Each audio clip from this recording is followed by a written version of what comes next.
Hello दोस्तों, मैं पुरंजय कुमार गौरव और आज आपको gyroscopic effect on aeroplane discuss करूंगा। तो चलिए, शुरू करने से पहले हम आपको कुछ बताना चाहते हैं कि जो एरोप्लेन होता है उसके पिछले हिस्से को कहते हैं टेल, और जो आगे वाला हिस्सा होता है उसको बोलते हैं नोज। और नोज के साइड पे ही क्या होता है, प्रोपेलर लगा होता है। तो जब हम प्रोपेलर की बात करेंगे तो प्रोपेलर कहाँ पे होगा, फ्रंट पे होगा, जहाँ पे यानी पंखा जो होता है एरोप्लेन का। तो चलिए शुरू करते हैं। व्हेन द इंजन और propeller of an aeroplane rotates in clockwise direction, यदि जब प्रोपेलर जो है, प्रोपेलर एरोप्लेन का प्रोपेलर क्लॉकवाइज डायरेक्शन में घूम रहा है और उसे हम पीछे की तरफ यानी टेल साइड से देख रहे हैं, तो और उसी समय जहाज़ अगर एरोप्लेन अगर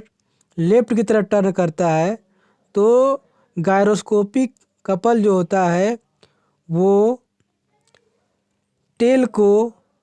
ऊपर की तरफ उठाता है और नोज को नीचे की तरफ करता है। यानी कि gyroscopic couple will be raise the tail of the aeroplane and dip the nose. And second effect, when the engine or propeller of an aeroplane rotates in clockwise direction when seen from rear or tail end,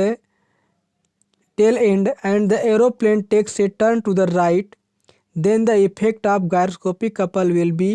dip the nose and raise the tail।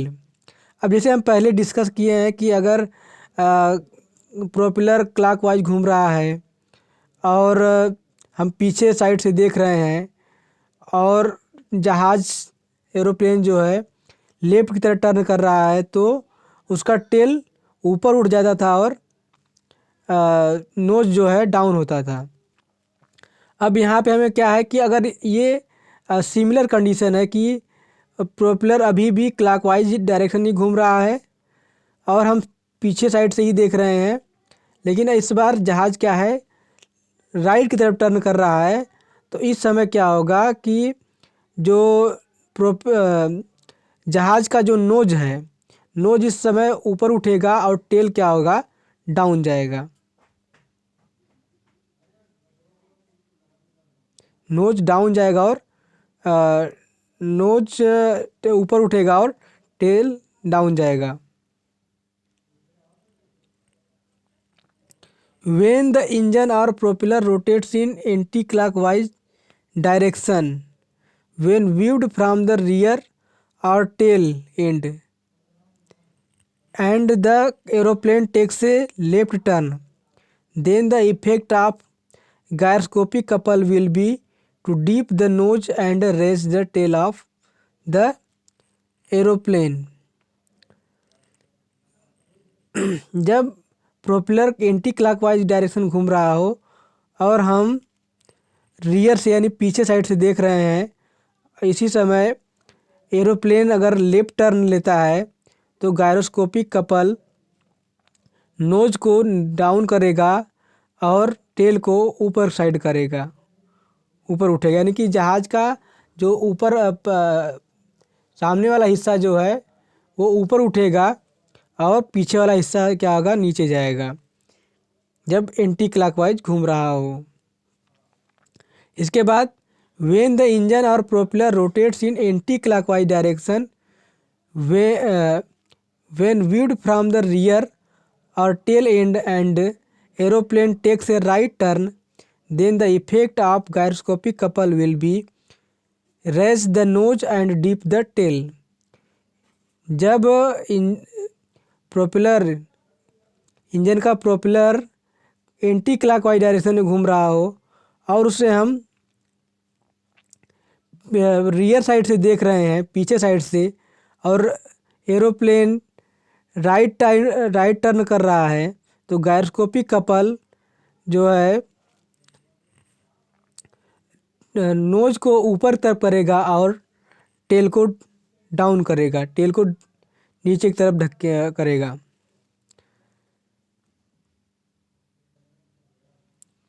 When the engine or propeller rotates in clockwise direction when viewed from front and the aeroplane takes a right turn, then the gyroscopic effect or couple will be raise the nose and dip the tail of the aeroplane. When in the engine or propeller, जब engine या का propeller clockwise direction में घूम रहा हो और हम सामने साइड से एरोप्लेन को देख रहे हैं और एरोप्लेन राइट टर्न कर रहा है, तो गायरोस्कोपिक कपल नोज को ऊपर तरफ उठाएगा और टेल को डाउन करेगा। नेक्स्ट, व्हेन द इंजन और propeller rotates in clockwise direction when viewed from front and the aeroplane takes a right turn, then the gyroscopic couple will be to dip the nose and raise the tail of the aeroplane. अब similar condition है कि हम front से भी देख रहे हैं और जहाज़ का जो इंजन या प्रोपेलर जो है क्लॉकवाइज डायरेक्शन घूम रहा है और एरोप्लेन राइट टर्न कर रहा है, लेफ्ट टर्न कर रहा है, तो गायरोस्कोपिक कपल